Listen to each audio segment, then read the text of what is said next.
మనతో ఉండి నడిపించునుగాక. అందరూ బైబిల్లో వారందరూ దయచేసి 91వ కీర్తన ధ్యానం చేసుకున్నాం. 91వ కీర్తన బైబిల్లో వారందరూ చూడండి. 91వ కీర్తన 14, 15, 16 ఈ 3 చరణాల నుండి 7 ఆశీర్వాదాలను ధ్యానం చేసుకుందాం. 91వ కీర్తన 14, 15, 16వ చరణం దయచేసి చూడండి. అతడు నన్ను ప్రేమించుచున్నాడు గనుక నేను అతనిని. ఇది మొదటి ఆశీర్వాదం. రెండవ మాట, అతడు నా నామము నెరిగిన వాడు గనుక నేను అతన్ని ఘనపరచెదను. ఇది రెండవ ఆశీర్వాదం. అతడు నాకు మొరపెట్టగా నేను అతనికి ఉత్తరం ఇస్తాను. ఇది 3వ ఆశీర్వాదం. శ్రమలో నేను అతనికి తోడై ఉండేదను. అది 4వ ఆశీర్వాదం. 5వదా, అతనిని విడిపిస్తాను, గొప్ప చేస్తాను. ఇది 6వ ఆశీర్వాదం. 7వది చదవండి. దీర్ఘాయువు చేత అతనిని తృప్తిపరచెదను. 7 ఆశీర్వాదాలు. సహజంగా కొత్త సంవత్సరం వస్తే అందరికి ఒక డిగ్నిటీతో కూడిన ఆలోచన వచ్చింది. ఈ కొత్త సంవత్సరం నుంచి బాగుండాలి. అలా ఉంటే మంచిదే కదా. క్రొత్త బట్టలు వేసుకున్నాక ఏమనిపిస్తుంది, ఎక్కడ పెడితే అక్కడ కూర్చో, అమ్మ క్రొత్త బట్టలు మాసిపోతాయి. మంచిదే ఆలోచన, తప్పు కాదు. అయితే అది క్రొత్త బట్టలు వేసుకున్నప్పుడే కాదు, పాత బట్టలు వేసుకున్నప్పుడు కూడా అదే క్రమము ఉండాలి. కొత్త బట్టలు అయితే నీటుగా కూర్చొని, పాత బట్టలు అయితే ఎక్కడ పడితే అక్కడ కూర్చోవడం క్రమము. క్రొత్త సంవత్సరం అయితే ఏ తీర్మానం ఉంటుందో, ఈ సంవత్సర కాలం అంతా లేక దేవుడు మనకిచ్చిన ఆయుష్ కాలం అంతా అదే తీర్మానముతో ఉండాలి. అటు కృప దేవుడు మనకు దయచేయునుగాక. ఒకవేళ కొత్త సంవత్సరంలో మంచి తీర్మానం అయితే మంచిదే, అది కంటిన్యూ చేయాలి. కొద్ది రోజులు, కొద్ది కాలానికి నువ్వు మారిపోతే దేవునికి సంతోషము ఉండదు. ఆమేన్. దేవుని నామానికి మహిమ కలుగును గాక. ఆమేన్. మొదటి ఆశీర్వాదం చూడండి. అతడు నన్ను ప్రేమించుచున్నాడు కనుక నేను అతన్ని తప్పిస్తాను. ఇప్పుడు మనకు తెలియకుండానే అందరికి ప్రమాదాలు వస్తూ ఉంటాయి, అందరికీ ఇరుకులు ఇబ్బందులు వస్తూ ఉంటాయి. మనకు తెలియకుండానే సమస్యలు కొన్నిసార్లు చిక్కుకుంటాం. అర్థమైనా? అయితే దేవుడు మనల్ని ఏం చేస్తాడు? ఎప్పుడో తెలుసా? మనం ఆయనను ప్రేమిస్తే. అతడు నన్ను ప్రేమించుచున్నాడు కనుక నేను అతన్ని. అంటే దేవుణ్ణి మనం ప్రేమిస్తే దేవుడు మనల్ని తప్పిస్తాడు. ఆమేన్. దేవుణ్ణి మనము ప్రేమించాలి. దేవుడు మనల్ని ప్రమాదాల నుండి, అపాయాల నుండి, అవమానాల నుండి అల్లాడుతున్నా తప్పిస్తని చెప్పలేకపోతాం. నా గురించి ఎంత ఉంది, మీ అందరు వెళ్తున్నారు మా చెప్పడానికి ఏమైంది? దేవుణ్ణి మనము ప్రేమిస్తేనంట ఆయన మనల్ని తప్పిస్తాడు. దేని నుండి? వ్యాధుల నుండి. ఆమేన్. దేని నుండి? బాధల నుండి. దేని నుండి? ఇరుకుల నుండి. దేని నుండి? అపాయాల. ఏం చేస్తాడు ఆయన? నాకేం అపాయం రాదు అనుకుంటున్నాను. నేను సరిగ్గా 10వ తరగతి చదువుతున్నాను. ఒంగోలు ప్రార్థన మీటింగ్ ఉంటే వెళ్ళాను. ప్రార్థన అయిపోయింది, ఇంటికి బయలుదేరాను. నాకు బస్సు ఎక్కితప్పట్లో వాంతి అయ్యేది. అంటే మనం ఇప్పుడు బస్సులు చూసిన మొక్కలు కాదు కదా, ఎప్పుడు నడుచుకున్నా చింపలు దొరకకుండా తిరిగి ఎప్పుడన్నా బస్సు ఎక్కితే అదొక లోకంలా ఉండి వాంతి అయ్యేది. నేను అక్కడ లారీ ఒకటి చూసుకొని పైన టాప్ మీద కూర్చొని, నా చేతిలో బైబిలు, కంజరాలు 2 ఉన్నాయి. పాటలు పాడుకుంటూ అక్కడ టాప్ మీద కూర్చొని ఉన్నా. చీమ గుర్తొచ్చింది. ఆ లారీకి ఇలా తిప్పేటువంటి ఆ చక్రము ఊడిపోయింది, ఇరిగిపోయింది. డ్రైవర్ చేతిలో ఉన్నటువంటి ఆ రింగు ఇరిగిపోయిందండి. స్టీరింగ్, అది కోడలు చెబుతుంది. స్టీరింగ్ ఏమైంది? ఇరిగిపోయింది. ఎరిగిపోయేసరికి డ్రైవర్ దూకేశాడు. లారీ ఎటుంటే వెళ్ళిపోతాం. లారీలో ఉన్న వాళ్ళందరూ దూకేశారు. నేను ఇక్కడ లేను, నేను పాటలు పాడుకుంటూ ఉన్నాను. ఆ టాప్ మీద కూర్చొని నాకు వీళ్ళందరూ దూకుతున్నారు, పట్టించుకున్నారు, తెలియదని. అందరూ అయిపోయిన తర్వాత కేకలేస్తున్నారు, అబ్బాయి దూకే. నాకు అప్పుడు వినపడింది, చూస్తే ఎవ్వరు లేదు. నా బైబిల్ సంచి ఇలా పట్టుకుని ఎగ్గిరి అలా దూకితే పెద్ద ఒరిగడ్డి వామ్ మీద వచ్చి కూర్చున్నాను. ఆమె దేవుడు మనల్ని చెప్పండి గట్టిగా తప్పిస్తాడు. అంతకుముందు దూకిన వాళ్ళందరికీ దెబ్బలే, కాలు ఎరిగింది, చేతులు అన్ని రకరకాలు. నన్ను దేవుడు బహు సురక్షితంగా ఆ ఒరిగడ్డి పెద్ద వామింది అక్కడ, దాని మీద ఇలాగా కూర్చున్నాను. భద్రంగా దిగొచ్చా. దేవునికి మహిమ కలుగునుగాక. అతడు నన్ను ప్రేమించుచున్నాడు కనుక నేను అతన్ని తప్పిస్తా. ఏం చేస్తా? అయితే నువ్వేం చేయాలి? ఆయన్ను ప్రేమించాలంటే చెప్పాలా? ఆదివారం పోదాం, మిగతా రోజులు పోయేది లేదు గుడికి. ఇది ప్రేమించినట్టు ప్రార్థన గొంతు తెంచుకోవాలి ప్రార్థనకి. ఆమె నీ ప్రాణం అర్పించాలి ప్రార్థనకి, అప్పుడు నీవు ఆయన్ని ప్రేమించినట్లు. ఆమె యోహాను సువార్త 14వ అధ్యాయంలో యేసుక్రీస్తు ప్రభు ఒక మాట చెప్పాడు. చూడండి, యోహాను సువార్త 14:20-21 వచ్చిన, నేను నా తండ్రి యందును మీరు నా యందును నేను మీ యందును ఉన్నానని ఆ దినమున మీరెరుగుదురు. నా ఆజ్ఞలను అంగీకరించి వాటిని గైకొనువాడు. ఏం చేయాలంటే మనం ఆయన ప్రేమిస్తున్నామని మాటలతో నోటితో చెప్తే కాదు అమ్మా. ఆయన్ను ప్రేమిస్తున్నానని ఏదో నోటితో చెప్పడం కాదంట, ఆయన ఆజ్ఞలను గైకొనాలి. ఆమె వాల్టర్ స్వైన్ అని ఒక ఆయన ఒక ప్రైవేట్ కంపెనీలో ఉద్యోగం చేస్తున్నాడు. ఆదివారము బహు ఖచ్చితంగా కుటుంబంతో కలిసి మందిరానికి వెళ్తాడు. ఆమె ఎప్పుడు ఆదివారం ఆఫ్సెట్ లేకుండా వెళ్తాడు. ఆ కంపెనీ ఓనర్ ఉన్నాడే దేవుని అర్గనివాడు. ఒకరోజు సైతం అతన్ని లేపింది.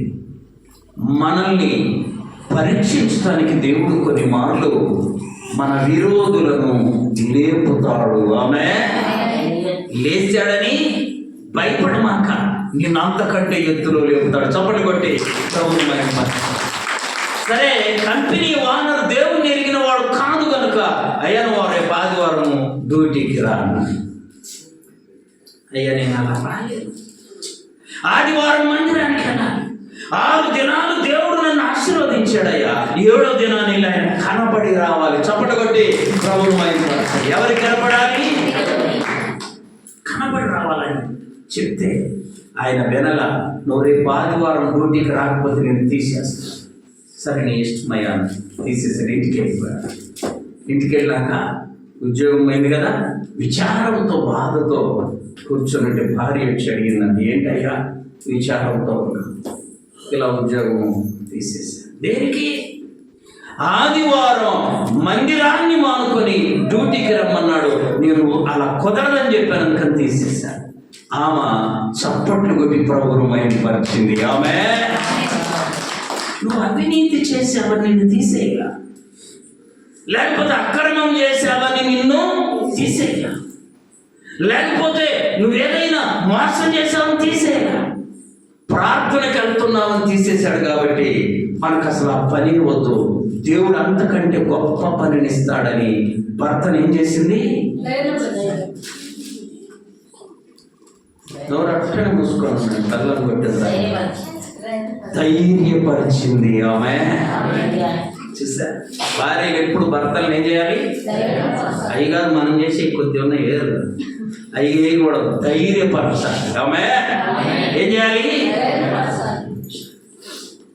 సరే ఏం చేయాలి? ప్రార్థన చేస్తున్నారు, బాబు ఆనందంతో ఉన్నారు, కానీ లోపల కొంచెం బాగా శరీర తత్వం కదా మంది, అలా బాధపడుతూ ఉంటే ఒకరోజు తన ఈ ఇంటి ఆవరణలో గడ్డి మొలిచుంటే దాన్ని అలా కోయడానికి వెళ్ళి కోస్తూ ఉండగా ఆ బటన్ చొక్కాకు పెట్టుకునే బటన్ లేక గుండు పిన్ని పెట్టుకున్నాడు. గుండు పిన్ని కాస్త గుండె కల కూర్చుకొని కొట్టింది. అసలే ఉద్యోగం పోయి బాధలో ఉన్నాడు. ఇప్పుడు ఏం గుచ్చుకుంది? గుండు పిన్ని రుచుకోగానే కేకలేసాడు. రక్తం కారిపోతుంది. భార్య వచ్చింది. ఆ గుండు పిన్ని మెల్లగా తీసి డ్రెస్సింగ్ చేసి అప్పుడు ఇంట్లోకి వెళ్ళి ప్రార్థన చేస్తున్నాడు. ప్రభువా, ఉద్యోగం పోయింది, అదొక బాధ ఉంది, మరలా ఈ గుండు పిన్ను కూర్చుకొని ఇదొక బాధ అయింది, ఎందుకు ఇలా చేసావయ్యా అని ప్రార్థన చెందుతూ ఉంటే భార్య చెప్పిందంట, దీనిలో కూడా ఏదో ఒక గొప్ప పాఠం మనకు దేవుడు సిద్ధపరిచాడు, కాబట్టి బాధపడొద్దు అని చెప్పగానే చూడండి, ఆ గుండు పిన్ను తీసుకొని అలాగే పెట్టి రాత్రంతా ప్రార్థన చేశాడంట. ఆమేన్. తనను గుర్చుకున్న గుండు సూదిని తీసి ఏం చేశాడు? రాత్రంతా ప్రార్థన చేశాడు. తెల్లవారేసరికి దేవుడు ఒక ఆలోచన ఇచ్చాడంట. ఏమని తెలుసా? ఈ గుండు పిన్ను సందర్భానుసారంగా ఏదైనా అవసరమైతే పెట్టుకోవాలి ఎవరిపైన. అప్పటిదాకా గుండు పిన్నులే ఉన్నాయంట, కానీ పిన్నీసులు. ఈ గుండు పిన్ను అవసరం కదా, గుర్చుకోకుండా తయారు చేసే పని మనం చేస్తే ఎంత బాగుంటుంది. దేవుడు ఇచ్చాడు ఆలోచన. వెంటనే తన కప్పిచ్చే అతని దగ్గరికి వెళ్ళి విషయం చెప్పగానే, ఇప్పటిదాకా అలాంటి పిన్నీసులు లేవు కదా, నువ్వు ఎలా చేస్తావు? నేను ఒక ఆలోచించి దేవుడు ఇచ్చాడా, ఇది చేస్తాడు. ఆ రోజు నుండి ఆయన కొంత డబ్బిస్తే గుండు పిన్ను బదులు అవి ఉన్నాయి పిన్నీసులు. ఇప్పుడు మీరందరూ పెట్టుకుంటున్నారే, ఆ పిన్నీసులు తయారు చేయడం ప్రారంభించాడు. చెప్పండి. ఈ ప్రపంచంలో మొట్టమొదట పిన్నీసులు తయారు చేసింది ఆయన. చూసారా? ఇప్పుడు పిన్నీసు లేని ఇల్లు చెప్పండి, పిన్నీసు పెట్టుకొని మనిషి. సరే, ఇప్పుడు పెట్టుకొని మనం అంతా డెవలప్ అయ్యాం కదా. ఒకప్పుడు మనం అన్నీ, ఇప్పుడు కూడా కొంతమంది ఏం చేస్తారు, తిన్నాక ఇవి పెట్టుకొని మళ్ళీ ఇక్కడ దాచి పెట్టుకుంటారు కదండి. అద్భుతమైన లాభాలు వచ్చాయంట, అద్భుతంగా దీవించబడ్డాడట. ఆయన సంఘంలో సాక్ష్యం చెప్పిందంటే ఏంటో తెలుసా? గుండు పిన్ను నన్ను గుర్చుకోవడం ద్వారా దేవుడు నన్ను చెప్పండి, దేవుడు నన్ను. ఇప్పుడు నీకు ఒక ఇబ్బంది అనే గుండు పిన్ను గుర్చుకోవచ్చు, ఒక సమస్య అనే గుండు పిన్ను గుర్చుకోవచ్చు, ఒక శోధన అనే గుండు పిన్ను నిన్ను టచ్ చేయవచ్చు. దాని ద్వారా దేవుడు అద్భుతంగా మనలని ఆశీర్వదిస్తాడు. కాబట్టి ఆయన బహు అద్భుతంగా దీవించబడ్డాడు. ఇప్పుడు వినండి, వీళ్ళు పని నుండి తీసేశాడే యజమాని, ఆయన ప్లేస్లో ఇంకొకటి పెట్టుకున్నాడు. వాడు వచ్చిన నుంచి కంపినంత లాసు, వాడు వచ్చిన దగ్గర నుండి కంపినంత లాసు. అప్పుడు 6 నెలలకి వెతుక్కుంటూ ఈయన ఇంటికి వచ్చాడు. ఎవరింటికి? గుండు పిన్ని గుర్చుకోవడం, ఈయనది గుర్తుపెట్టుకోండి. ఆయన ఇంటికి వచ్చాడు. వచ్చేసరికి ఆయన అనుకున్నాడు, ఆ వానరు, కంపెనీ వానరు అనుకున్నాడు, నేను వెళ్ళేసరికి ఏడ్చుకుంటూ మొత్తుకుంటూ పనిపోయిందని అల్లాడుతున్నారా, నేను వెళ్ళి తీసుకొద్దామని వచ్చాడు. వచ్చేసరికి పూరి గుడిసె ఉన్న చిన్న ఇల్లు ఉన్న స్థానంలో ఇప్పుడు పెద్ద ఇల్లు ఉంది. చప్పట్లు కొట్టి ప్రభు మైపరచాడు. ఆ ఇంటి దగ్గర ఆగి, ఇదా కాదా ఇల్లా? ఇల్లు కాదు. పోయినసారి నేను అతన్ని తీసుకెళ్ళినప్పుడు చెన్నీళ్ళే, ఇదేంటి పెద్ద భవంతి అయింది, నేనేమన్నా అడ్రస్ మర్చిపోయానేమో అనుకుంటుండేసరికి ఆయన బయట నుండి కారు వేసుకొని రానే కారు చూసి, మన ఇల్లు కాదు, నేను వచ్చింది ఇతని కోసము. కారులో నుండి దిగాడు. ఈయన, ఏంటయ్యా ఇలా మారిపోయావు? ఏంటి ఇలా మారిపోయావు? ఏం జరిగిందయ్యా? ఇంట్లో దగ్గర మనం తీసుకెళ్ళి కూర్చోబెట్టి మనం దేవుడిని ఎరిగిన వాళ్ళగా నువ్వు నన్ను తీసేసి ఎందుకు వచ్చావు అనలా. పొరపాటున మనమైతే ఇంకా ఆడనే అరిసెలు చక్రాలు పెట్టి అటు నుంచి అటు పంపుతా. కానీ ఆయన అలా అనలా, ఇంట్లోకి తీసుకెళ్ళి కూర్చోబెట్టి చెప్పాడంటే ఏమని తెలుసా, అయ్యా ఇలా జరిగింది, ఇలా జరిగింది. మరి కారు ఎప్పుడు కొన్నా? కారు నా కోసము, ఎవరి కోసం? నన్ను ఆ శ్రమలో వెళితే ఆదరించాడే దేవుడు, ఆ దేవుని మాటలు చెప్పాడే సేవకుడు. ఆయన కొరకు ఈ కారును నేను గిఫ్ట్గా ఇస్తాను. ఆయన వదిలడమే కాదు, సేవకుని కూడా బలపరిచే స్థాయిలోకి దేవుడు ఆయన్ను చూసారా. ఇంతకీ ఎందుకు ఇంత పని చేశాడంట? ఆయన కన్నా కోపంతోనా? లేకపోతే దేవుడు అంటే భయం లేకనా? కాదండి. కేవలము దేవుణ్ణి ప్రేమించి ఆదివారం వదులుకోలేక. మన ఇళ్ళలో అప్పుడప్పుడు చూస్తా, ఇంకేం పోతావులే, 11 అయింది, అరగంటలో వస్తా, ఏం పోతావు, ఈసారి వారం పాడాలి ముందు. ఈ వారం ఏమైంది? ఈ వారం తినవా? ఈ వారం నిద్రపోవా? ఈ వారం హాయిగా ఉండొద్దా? జాగ్రత్త. ఆయనను ప్రేమిస్తే మొదటి ఆశీర్వాదం ఏంది? ఆయన మనలని తప్పిస్తాడు. దేని నుండి తప్పిస్తాడు? ప్రమాదముల నుండి, శోధనల నుండి, ఇరుకు నుండి, ఇబ్బంది నుండి, అప్పుల నుండి, అనారోగ్యము నుండి. బైబిల్ ఇంకొక ఆయన చూద్దాం. మా ఎస్తేరు గ్రంథంలోకి వెళ్దాం. ఎస్తేరు గ్రంథంలో ఒక ఆయన పేరు మొర్దెకై. ఏ పేరు? మనకున్నారు ఎవరన్నా? మమ్మల్ని పిలిచి పెడతాం కదా ఈ పేరు, తెలవరా? మీరు చిట్టని బొట్టెని పెట్టి మమ్మల్ని పిలిచి ఆయన చిట్టని పెట్టయ్యా. ఏ చిట్టో మాకు అర్థం కాదు. చూసారా, 2-3 పేర్లతో, బైబిల్ పేర్లతో మన ఇల్లులు ఉండునుగాక. మొర్దెకై. ఈ మొర్దెకై దేవుడు అంటే బహు ప్రేమ కలిగినోడు. ఆమె దేవుడు అంటే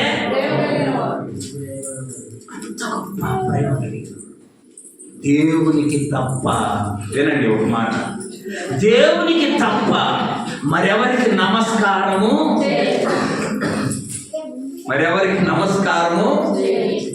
మరి మనం ఎవరెవరు చేస్తాం?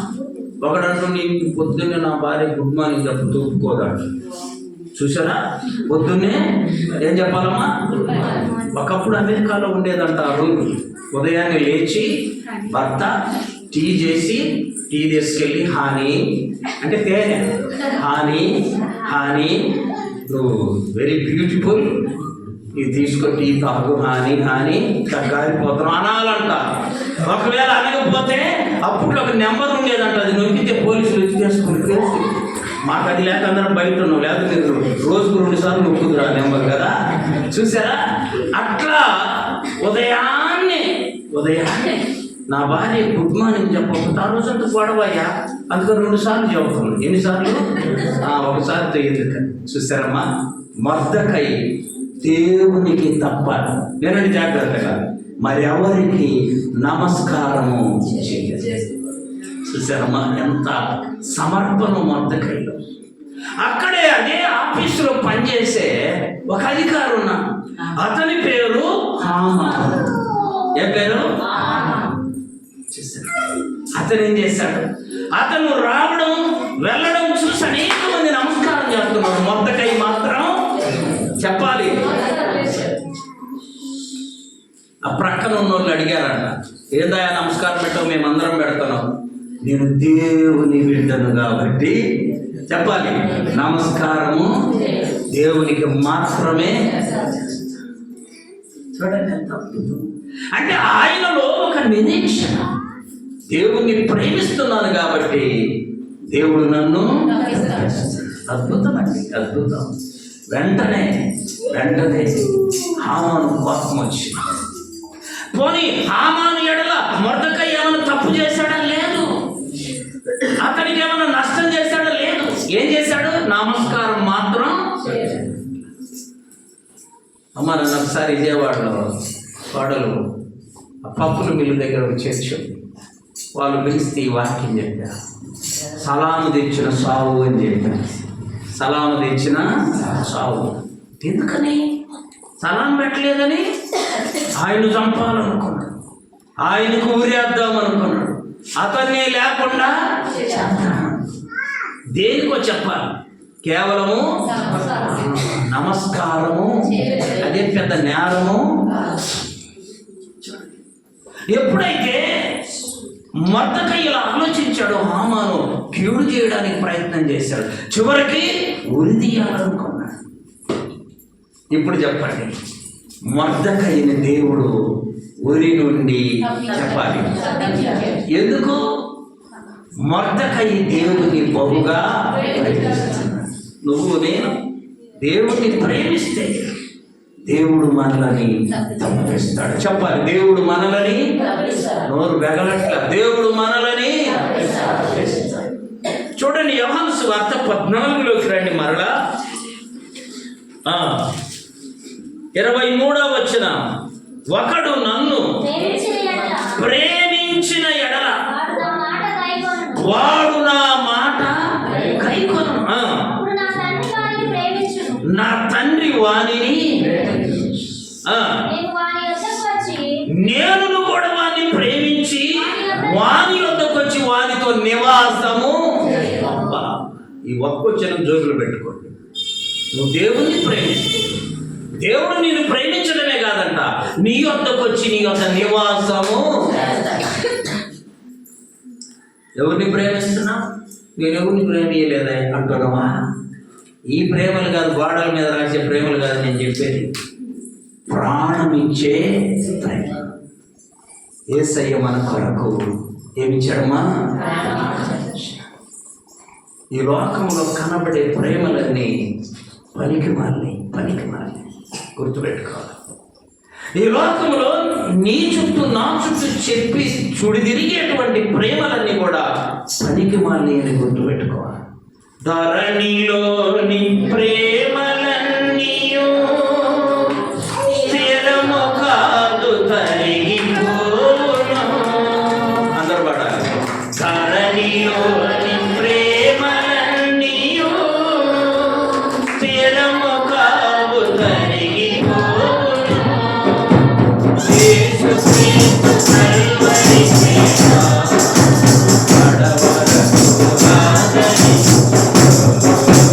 Yes,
కీడు నుండి, శోధన నుండి, అనారోగ్యము నుండి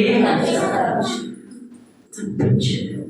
ఎన్నో సాక్ష్యాలు వింటూ ఉంటా, ఎన్నో సాక్ష్యాలు. ఒక పెద్ద ముసలామ తన కొడుకు, మనవడు, మనవరాలు అందరూ బొంబాయిలో ఉన్నారు. సరే, ఈమె సిద్ధపడి ట్రైన్ ఎక్కించారు, రిజర్వేషన్ చేశారు, అక్కడ దిగడమే కదా అని ట్రైన్ ఎక్కి వెళ్ళి మధ్యలో ట్రైన్లో వెళుతూ ఉంటే అనుకోకుండా జ్వరం జ్వరం వస్తే కొంచెం వృద్ధాప్యంకి వచ్చిన తర్వాత తట్టుకోలేదు, శరీరం బలంగా ఉండదు కదా, అంత ఉనికిపోతాం. ప్రార్థన చేసుకుంది, బొంబాయి వేసింది, అలాగే జ్వరంలో ఉంది. వాళ్ళ కుమారుడు రావడం కొంచెం ఆలస్యమైంది. ట్రైన్ వచ్చి ప్లాట్ఫామ్ మీద ఆగింది. ఇక 2 నిమిషాల కదలబోతుంది. అక్కడ దాకా వచ్చింది, దిగలేకపోతుంది. ఈ లోకంలో గుర్తుపెట్టుకోవాలి, ఈ లోకంలో నువ్వు దిగలేకపోతే దించేవాడు లేడు, ఆమె ఎక్కలేకపోతే ఎక్కించేవాడు కూడా మీకున్నారేమో, నాకైతే లేదు. ఎవడి గోళ ఎవడొచ్చి వాడు దిగుతాడు, ఎవడు ఎక్కాలనుకుంటే అక్కడ అడ్డంగా ఉన్నాము కాబట్టి నెట్టే ఎక్కుతాడు. కానీ పాపం ముసలావిడ దించుదాం, పాపం ముసలాయన దించుదాం, ఎక్కిద్దాం, నా ట్రైన్ బాదు అంటాను. గుర్తుపెట్టుకోవాలి, ఎవరికి పట్ల అందరు దిగిపోయారు. ఆ పక్కకు తప్పుకుంది, లాస్ట్లో ఉంది, ట్రైన్ కదలిపోతుంది. దిగుదామంటే శక్తి ఏం చేయాలి? యేసయ్యా అని ఒక మాట అనుకుని ట్రైన్ కదిలింది. వెంటనే అలా దూకింది తన బ్యాగ్ పట్టుకొని. మన లెక్కలో ట్రైన్ కింద పడాలి, మన లెక్కలో ప్లాట్ఫామ్ మీద పడాలి, మన లెక్కలో క్రింద పడి కాళ్ళు చేతులు దెబ్బలు మన లెక్కలో. యేసు ప్రభు ఏం చేశాడు తెలుసా? భద్రంగా తీసుకొచ్చాము, కుర్చీలో కూర్చోబెట్టాడు. చప్పట్లు కొట్టి అలా చేతితో పట్టుకున్నాడట. ఆమె లేచి దొగ్గానే మెల్లగా తీసుకొచ్చి అక్కడ పల్లా ఉంది కదా, అక్కడ కూర్చోబెట్టాడు. యేసయ్యా అనుకుంది, అందరూ ముసలాం పడింది. ఎక్కడ యేసయ్య చేతిలో పడింది. యేసయ్య చేతిలో అద్భుతంగా మనలను తప్పించే కొలలు ఎన్నో మార్లు దేవుడు మనలని ఏం చేస్తుంటాడు? కాపాడుతాడు, రక్షిస్తాడు. అక్కడ రాయబడిన మాట, అతడు నన్ను ప్రేమించుచున్నాడు కనుక నేను అతన్ని. మరి ఇప్పుడు నువ్వు ప్రేమిస్తున్నా, ఈ భూమి మీద ఉన్న అందరికంటే ఎక్కువగా నీవు యేసయ్యను ప్రేమించాలి. ఆమేన్. ఆ తర్వాతే మిగిలిన వారి సంగతి, ఆ తర్వాతే మిగిలిన వారి ప్రేమ. యేసయ్యకు మొదటి స్థానం ఇవ్వు నీ జీవితంలో. ఆయన నిన్ను తప్పించే దేవుడై ఉన్నాడు. ఆమేన్. మొర్దెకై ఏం చేశాడు? నిన్ను నన్ను ఏం చేస్తున్నాడు? తప్పిస్తున్నాడు. ఎవరికి వాళ్లకు సాక్ష్యాలు ఉన్నాయి మనందరి జీవితాల్లో. అనేక మార్లు దేవుడు మనల్ని తప్పిస్తాడు. రెండవ ఆశీర్వాదం, అతడు నా నామము నెరిగిన వాడు కనుక నేను అతన్ని.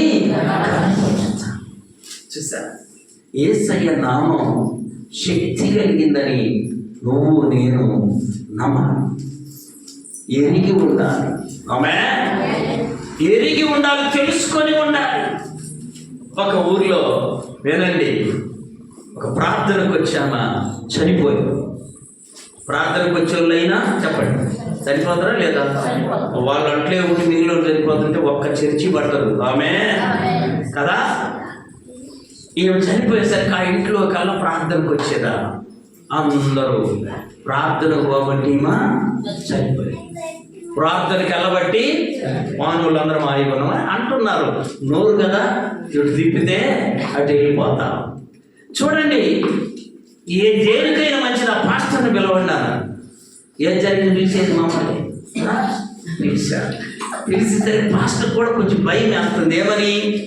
అక్కడికి వెళ్తే ఒకటే సౌండ్ పడుతుంది. ప్రార్థనకు పోయి చనిపోయింది, ప్రార్థనకు పోయి అద్దిచ్చేది కూడా లేదా, మాటలు ఊరనే కదా అంటా ఉన్నాను అనేసరికి నేను కూడా కొంచెం భయపడతాయి. యేసయ్యా నన్ను పిలుస్తున్నారా, అక్కడికి వెళ్తాను, నువ్వే నన్ను కాపాడని ప్రార్థన చేసుకుని వెళ్ళేసరికి నేను చెప్తూనే ఉన్నానయ్యా, మన తాత ముత్తాతల నుంచి యేసయ్య ప్రార్థన లేదని చెప్తే ఈమె వినకుండా వెళ్ళిందయ్యా, చనిపోయింది. ఇప్పుడు ఏం చెబుతుందో చెప్పాలి. ఎవరితో ఏం చెప్పాలి? ఈయన ఏం చెప్పాలి? సరే, దేవుడు ఒక ఆలోచన ఇచ్చాడు. ఆమె దేవుడు మనకు తగిన సమయంలో ఏం చేస్తాడు? ఆలోచన. ఆ సేవకుడు అంట బైబిల్ తీసుకొని ఇలా పట్టుకొని కొంచెం ప్రార్థన చేసి ఆ చనిపోయి పడుకోబెట్టిన మంచం ఉంది కదా, ఆ మంచం చుట్టూ, అయ్యా నేను తిరుగుతా, నాతో పాటు మీరు కూడా తిరిగావులయ్యా, తిరిగితే లేస్తుందా, ఇక ఎన్నెన్ని ఉంటారు కదా, బ్రతిలాడంట, ఒకసారి నా మాట వినండి అయ్యా అని బైబిల్ అలా పట్టుకొని ఆ మంచము చుట్టూ యేసయ్య, మీరు కూడా పట్టుకోండి, బైబిల్ పైకి ఎత్తండి, బైబిల్ ఇలా పట్టుకోండి, అందరూ చెప్పాలి యేసయ్య యేసయ్య యేసయ్య అనుకుంటా ఆయన మంచం చుట్టూ, శవమున్న మంచం చుట్టూ 6 మార్లు అయిపోయింది. మనకు ఒక క్రమం ఉంది. ఎన్ని మార్లు తిరగాలి? ఎన్ని మార్లు తినాలని కాదు నేను అన్నది, ఎన్ని మార్లు తిరగాలి అన్నప్పుడు చూడండి, 7వ మార్లు యేసయ్య యేసయ్య అనుకుంటా ఆయన తిరుగుతుంటే దేవుని ఆత్మ దిగి వచ్చి అందరి కళ్ళు మూయించబడ్డాయి, అందరి నోళ్ళు తెరవబడ్డాయి, అందరూ యేసయ్య యేసయ్య అంటూ తిరిగేసరికి ఆ పడుకున్న ఆమె పక్కన బైబిల్ ఉంది. మా ప్రార్థన బైబిల్ చనిపోతే కొంతమంది బైబిల్ చెప్పండి, ఇప్పుడు తాగే వాళ్ళు చనిపోతే శేష తెచ్చి పెడుతుంది. నేను చాలా మందికి సమాజం పోయినప్పుడనే వేసి చచ్చిపోవడమా కాదు, తాగడం ఇష్టమని శేష తెచ్చి ఆడతాడు. నేను అనుకున్నాను ఇందుకు ఎంత పెట్టాడు వచ్చాడు ఇంకొత్త ఇవి మళ్ళా దాన్ని చూసా నేను. ఆమె మంచం మీద బైబిల్ ఉందంట. యేసయ్య యేసయ్య అని 7వ మారు ఆమె తిరగగానే ఆమె కూడా లేచి బైబిల్ పట్టుకొని యేసయ్య యేసయ్య చెప్పాలందరూ యేసయ్య యేసయ్య. దేవుని నామానికి మహిమ కలుగును గాక. ఇప్పుడు చదవండి 25వ కీర్తన 3వ చరణం త్వరగా. నీ కొరకు కనిపెట్టు వారిలో ఎవడు కూడా ఏమి నొందడమ్మా? సిగ్గు. మొర్దెకై సిగ్గు, ఎస్తేరు సిగ్గు, నువ్వు నేను విశ్వసిస్తే సిగ్గు. చూసారు, లేచాము కూర్చునేసరికి మొదటి నుంచి భర్త, అయ్యో మీ దేవుడే నిజమైన రేపటి నుంచి నేను కూడా మందిరానికి వస్తా. చప్పట్లు కొట్టి అక్కడ ఉన్న వాళ్ళందరూ యేసయ్యే దేవుడు, మనందరం రేపు మందిరానికి. అతడు నా నామమును ఎరిగిన వాడు కనుక నేను అతన్ని. అమ్మా మీకు వందనాలు చెల్లిస్తా, నేర్చుకోండి వాక్యం, మర్చిపోతారు. మొదటి ఆశీర్వాదం, అతడు నన్ను ప్రేమించుతున్నాడు కనుక నేను అతన్ని. నేను 8వ క్లాస్ చదివేటప్పుడు విన్న ఈ వాక్యం ఇప్పుడు నిద్రపోతే అక్కడ లేపితే టకామని చెప్తామే. మీరు నిద్రపోతుంటే లేపితే చెప్పండి ఏం చెప్తారు? ఒకటన్నా నేర్చుకోండి, ఒక వాక్యమైన మీ హృదయంలో లేపి నిద్రలో ఒక వాక్యం చెప్పాయంటే పోవా ఇప్పుడు మాకు అనకూడదు. ఒక వాక్యం చెప్పే స్థాయిని మించి ఎన్ని వాక్యాలైనా చెప్పగలగాలి. ఆమె చూడండి, అక్కడ రాయబడిన 2వ ఆశీర్వాదం, అతడు నా నామము ఎరిగిన వాడు కనుక నేను అతన్ని ఘనపరుస్తాడు. ఒక అబ్బాయి గొర్రెలు కాసుకుంటూ ఉన్నాడు, బాలుడుగా గొర్రెలు కాసుకుంటూ ఉండి సింహం వచ్చింది, చీల్చేశాడు. ఎలాగో తెలుసా? యెహోవా బలమా, ఆయనకు వెన్నతో పెట్టిన విద్య. ఆమె ఎవరు బలం? మనకు మా ఆయన నాకు బలం, మా ఆవిడ నాకు బలం. మా ఆవిడ బయటికి పోతే 2 సార్లు అంటాడు ఒక్కొక్కడు. ఎంత పనికి మళ్ళీ మాట్లాడేది, 2 ఎదుర్కొని వస్తుందంట. అమ్మ అదే నీ బలం కాదు. దావీదనే బాలునికి చిన్న ప్రాయం నుండే ఎవరు బలమో తెలుసా? యెహోవా బలం, నా బలం, నా కొండ, చెప్పాలి, నా కోట, నా ఆశ్రయ దుర్గము. ఇలాంటి ఆయన తీయటి సమూయేలు మొదటి గ్రంథం 17వ అధ్యాయం. సమూయేలు మొదటి గ్రంథం 17వ అధ్యాయంలో అక్కడ రాయబడింది చూడండి. సౌలు అనే రాజు ఆయన యుద్ధ కవచాలన్నీ తెచ్చి ధరిస్తే, ఈయనకు తగిలిస్తే, అప్పుడు దావీదు ఏమన్నాడు తెలుసా? నేను బాలుడను, ఇవి నాకు వాడుక లేదు, నేను వీటితో యుద్ధము చదువు మా బాయ్. నేను బాలుడనయ్యా, నేను వీటితో యుద్ధం చేయలేనంటున్నాడు. ఎందుకని? యేసయ్య నామములో శక్తి ఉందని మాత్రమే దావీదుకు. ఇక్కడ చూడమ్మా 39వ వచనం, 17:39. ఈ సామాగ్రి దావీదునకు వాడుకలేదు. ఏమి వాడుక ఆయనకి? ఒడిసెల రాయి, ఒడిసెల అయి వాడుక. అర్థమైనా? మనం కూడా కొన్నిసార్లు ఇప్పుడు 7 సంవత్సరాల క్రితము ఒకసారి గుంటూరులో తిట్టుకునే పోటీలు పెట్టారు. ఏ పోటీలు? తిట్టాలి, అందులో ఎవడు బాగా గెలిస్తే వాళ్ళకి ఫస్ట్ ప్రైజ్. మనం పోతే ఫస్ట్ అవుతుంది అనుకుంటా కదా. తిట్టుకునే పోటీలు పెడితే ప్రార్థన చెప్పిందంటయ్యా, మన నోట మన నోట దైవ సంబంధమైన మాటలే. ప్రార్థనకు వచ్చేదాన్ని వెళ్ళకూడదు.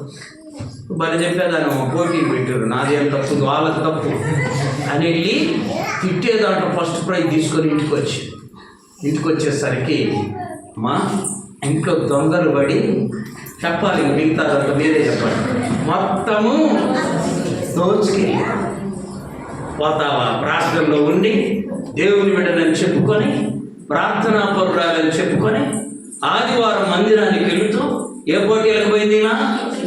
తిట్టే పోటీ. జాగ్రత్త.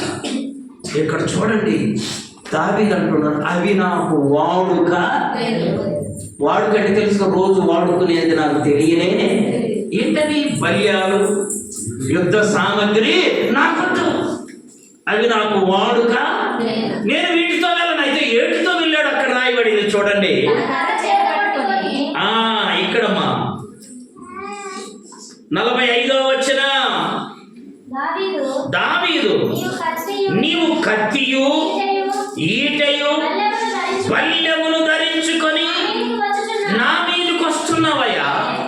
నేనైతే నీవు తిరస్కరించిన ఇశ్రాయేలీయుల సైన్యములకు అధిపతియు యెహోవా నామం పేరట నేను మీదకి వస్తున్నాను. యేసయ్య నామములో నేను నీ మీదికి చూశాను. ఎవరు ఓడిపోయారు, ఎవరు గెలిచారు? అవతలోడి చేతిలో కత్తి, దావీదు చేతిలో ఒడిసెల. అవతల వారి చేతిలో ఈట, దావీదు చేతిలో చిన్న రాళ్ళు. ఎంత అద్భుతం, ఎంత అద్భుతం! ఇవన్నీ మనకి ఫలము తెప్పిస్తున్నాయి. ఆమె నేను ఆనందిన దగ్గరికి చూడండి, ఎప్పుడన్నా వచ్చి మీద తింటా. ఎందుకు ఇలా ఉండదు? వాక్యమే బలం. అర్థమైందా? దేవుని స్తుతించటమే బలం. దేవుణ్ణి ప్రార్థన చేయడమే బలం. దావీదుకు దేవుడే చెప్పాలి. కీర్తనలు మొత్తం చదువుతుంటే యెహోవా నీవే నా బలము, యెహోవా నీవే నా ధైర్యము, యెహోవా నీవే నా దేవుడవు. పాట కూడా ఉందిగా, యెహోవా నా బలమా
శక్తి ఉంది.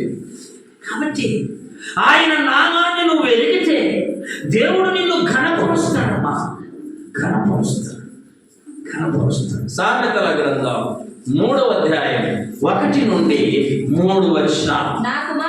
నా కుమారుడా నా ఉపదేశమును మరువకు, నా ఆజ్ఞలను హృదయపూర్వకముగా గైకొనుము, అవి దీర్ఘాయువును సుఖ జీవముతో గడుచు సంవత్సరములను నీకు ఆజ్ఞలు గైకొను, ఆజ్ఞలు గైకొను. అద్భుతమైన అప్పుడు దేవుడు నిన్ను ఘనపరుస్తాడు. దావీదుకి ఎంత ఘనత వచ్చిందో తెలుసా? గొల్యాతును చంపి వస్తుంటే జనాలు అందరూ అంట, ప్రజలందరూ ఏమన్నారు తెలుసా? సౌలు వేల కొలది, దావీదు సరే మంచిదే కదా అనుకున్నాడా సౌలు? అమ్మో, మనం అసలు అనుకో. పక్క ఆమె ఏ చీర కడితే ఒప్పుకోలేదు, పక్కోళ్ళు బాగుంటే ఒప్పుకోలేదు, పక్కోళ్ళు హ్యాపీగా ఉంటే కుదరదు. సౌలులో ఆ దినం నుండి దేవుని ఆత్మ వెళ్ళిపోయిందంట, దురాత్మ వచ్చి చేరిందంట. చూసారా? అంటే నువ్వు నేను ఎవరి మీద అసూయ చెందితే, వ్యసన పడితే దేవుని ఆత్మ మనలో నుండి ఆడికి అడ్రస్ కూడా. ఇప్పుడు ఎవరు వచ్చి కూర్చుంటారో? దురాత్మ వచ్చి కూర్చుంటారు. జాగ్రత్త, ఎవరి మీద మనము అసూయ చందకుందుముగాక. అసలు మంచిది కాదు. ఎంత అద్భుతం అంటే దేవుని యొక్క మహాకృప ఎంత అద్భుతం అంటే ఒక్క రాయితోటే దావీదు గొల్యాతును ఎన్ని రాళ్ళతో, ఇంకెన్ని ఉన్నాయి? 5 మొత్తం ఏది కదండి. మిగిలి ఉంటాయి మన దగ్గర ఆశీర్వాదాలు. ఆమె కొంచెమే నువ్వు అనుభవిస్తున్నాడు. దేవదాసయ్య గారు ఒకసారి 4 పిల్లలకి దగ్గర పెట్టుకొని వాళ్ళని పోషించేవాడు. సాయంకాలం భోజనం చూస్తే వండాలని బియ్యం సంచిలో పెరికడే బియ్యం ఉన్నాయి. వంటవాడు వచ్చి చెప్పేస్తాడు, అయ్యా పెరికడే ఉన్నాయా? ఆమె పెరికడు ఉన్నాయా? ఎట్లా చేద్దాం అలా ఆ పెరికడే వండమన్నాడు. గుప్పడి బియ్యమే వండి తినింటే తీసుకొచ్చేసి 4 కొద్ది అంతా 4 ఇస్తాల్లో పెట్టేశారంట. వెంటనే అందరిని కళ్ళు మూసుకోమని ఈయన ప్రార్థన చేశాడు, ప్రభువా ఈ ఆహారం నువ్వు ఆహారాన్ని అని ప్రార్థన చేసి కళ్ళు తెరిచి చూసేసరికి ఇస్తరాకులు నిండిపోయాయి. చప్పటి కొట్టి ఈ వంటోడు వాళ్ళకి పెట్టే కదా మొత్తం నాకేముంది అనుకుంది. మూత తీస్తే పాత్ర నిండా ఆహారమే. ఆమె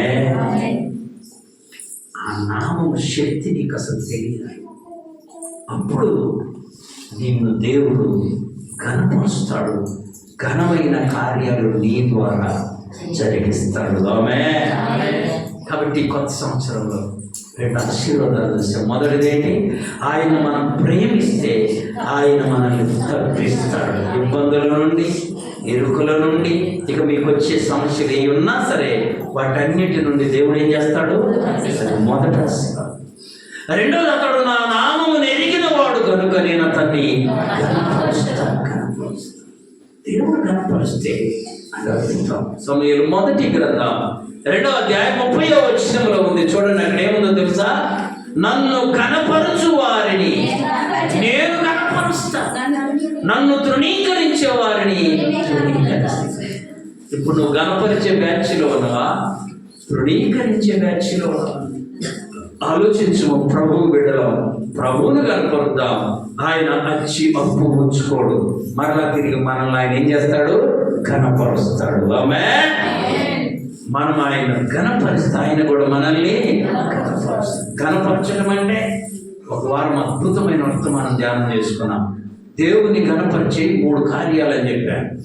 వాటిలో అక్కడే ఉంది చూడండి, 9వ వచనం, 3వ అధ్యాయం సామెతల గ్రంథం 9వ వచనం. నీ రాబడి అంతటిలో నీ రాబడి అంతటిలో ప్రథమ ఫలమును నీ ఆస్తిలో భాగమును ఇచ్చి యెహోవాను కనపరచు. ఏం చేయాలి? దేవుణ్ణి కనపరచు.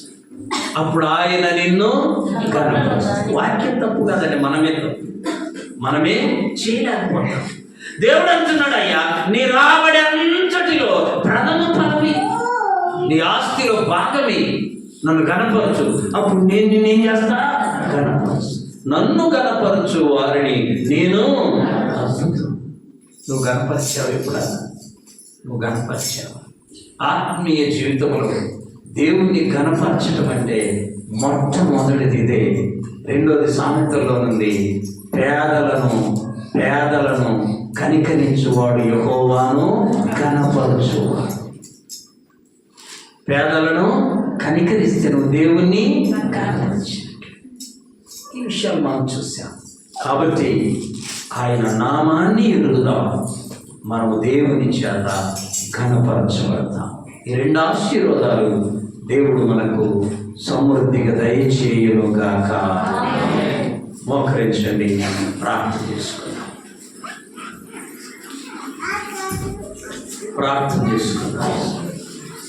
దయచేసి అందరూ మోకరించండి.